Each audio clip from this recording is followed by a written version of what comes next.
Hey everyone, I'm Jordy, and this is your guide to defeating the normal and hard mode version of Thorim the Titan Keeper. I remember you. In the mountains. Now, Thorim's hard mode is by far the easiest hard mode in Ulduar. I highly recommend you spend however much time it takes for you to get it down, as that 252 eye level gear is going to be helpful in progressing the rest of the instance. To enable the hard mode, you need to reach the top of the balcony that Thorim is perched on in phase 1 in under 3 minutes, and push him off while Sif, his partner, is still in the arena. We'll go over exactly how to do that in a second, but just know it's very doable and you should push for it. Okay, so Thorim is a 2-phase fight, requiring 2 tanks and as many healers as you feel comfortable running. We go with 5, but feel free to flex up or down to fit your needs.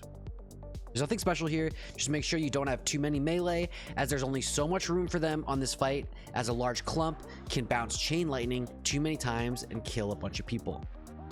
Alright, so I'd recommend for your first pull to rush into the arena, killing everything in there and having your Shadow Priest mind control one of the humanoids.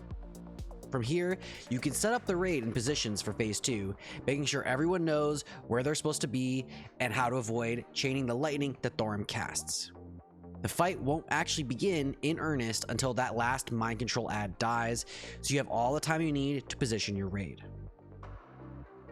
Alright, here's how we split the raid up. There's very likely better ways to do this, but this is how we did it, and it works, and it will work for you. And this is our phase 2 positioning. Plan this out ahead of time so you know where you're going. Note that the most important positioning is the melee. They have to be specifically max melee range as pixels stacked on each other as they can. If that lightning chains, you can lose 6 to 8 melee and very likely wipe. We'll go over phase 2 in a second, but keep this position in mind and orient your raid to where they'll need to go. Okay, so phase 1. The raid splits into 2 groups, an arena group and a tunnel or gauntlet group. 1 tank each, 2 healers in the arena group and 3 in the gauntlet. Lean toward melee DPS in the arena group is preferable, as the gauntlet adds do a nasty cleave that you don't want to be taking. The arena group hangs out in this room, dealing with adds as they arrive. These adds aren't very intimidating, just loose spread at the middle of the room and handle them as they arrive. Mages, watch out for Evoker's damage absorb shield, you can spell steal it. If you see a dark rune champion casting Whirlwind, run away.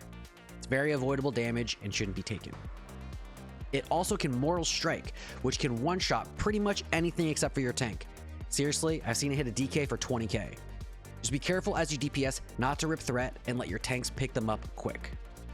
Healers, be mindful as the mobs spawn, they may turn to you first as you're casting heals. Just try to avoid standing near them or you'll get whacked. One last thing for this, there's a mob here named Dark Rune Warbringer that can be mind controlled and provides an aura to the group that increases spell and melee speed by 20%. Up to you if you think it's worth. Okay, the other team, the Gauntlet team, has a bit more of an involved time. As the last initial ad dies, the lever at the side of this gate becomes activatable and you should click it immediately. As the gate opens, rush inside, staying behind your tank, and take on the first of 2 waves of dwarves. These do a nasty stunning cleave, so make sure you stay back and avoid ripping off of your tank. They're going to have a bit of a time keeping them in place. As you're fighting these, you'll notice the back of the hall you're in is a giant runic colossus. Every so often, it will raise one of its hands and channel a fire spell, and then smash the ground, creating a rippling wave down that side of the hallway towards you. When you see which hand it's in, call for the raid to move to the other part of the hallway so that you don't get hit by it. It's extremely avoidable. Once these 2 sets of dwarves are dead, you pull the runic colossus and kill him. This guy can charge anyone over 8 yards away and has a cone attack that you should face away from the raid, so stack behind him. Then, through the door, you'll find another set of dwarves before climbing some stairs and encountering an ancient rune giant. This guy's not too scary, he'll just occasionally debuff someone with rune detonation that roots them in place, and after the debuff expires, will deal damage to everyone within range. Spread out. If you see someone with the debuff, run away from them and blast. Once this dies, move into the final hallway. Thorim isn't out of tricks yet though, as the sunken circles in the hall here are actually traps that will freeze you in place if you step in them. Just hug one of the walls and avoid that before reaching Thorim. Do a tiny bit of damage to him and push him into the arena where your friends are waiting. Everybody jump down and we begin phase 2 in earnest. Now, if you did the hallway section of the fight fast enough, you will engage the hard mode. 3 minutes is all you have, but with some coordination, you should easily meet the timer and face both Thorim and Sif. Alright, phase 2. Thorim lands in the center of the room and should be picked up immediately by the tank. Finish off any leftover ads. These will now stop spawning. All you've got to worry about is Thorim. Sif herself isn't actually targetable. You're just fighting Thorim while Sif appears around the room doing whatever she wants to, which we'll talk about in a second.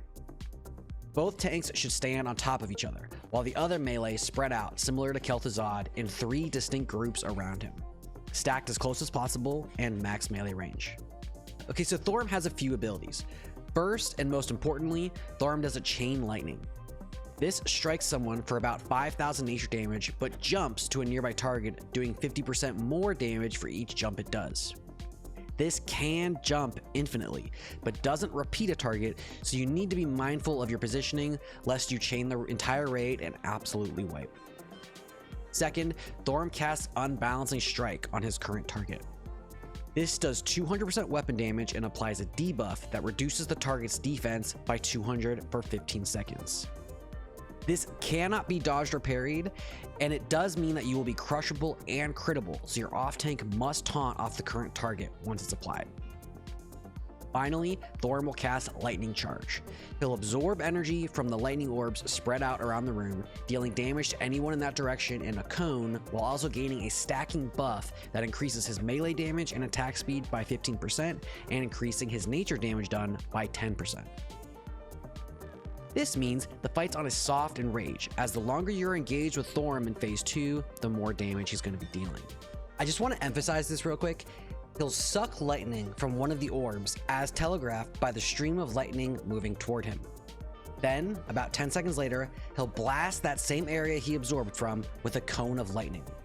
So you should move out of that area if you see that stream of lightning. Just be careful as you move not to get too close to any of the other stacks of players. You can still chain the lightning Thorim casts if you're unlucky, which could lead to unfortunate deaths.